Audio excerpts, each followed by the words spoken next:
Do you know about the NGC 6914 complex? No? Then here it is. A study in contrasts. This colorful skyscape features stars, dust, and glowing gas in the vicinity of NGC 6914. The interstellar complex of nebulae lies some 6,000 light-years away, toward the high-flying northern constellation Cygnus in the plane of our Milky Way galaxy.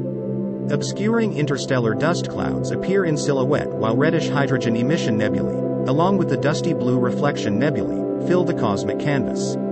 Ultraviolet radiation from the massive, hot, young stars of the extensive Cygnus OB2 association ionize the region's atomic hydrogen gas, producing the characteristic red glow as protons and electrons recombine.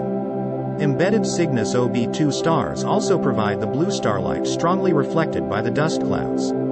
The over 1 degree wide telescopic field of view spans about 100 light-years at the estimated distance of NGC 6914. For daily video updates, subscribe to Only Facts.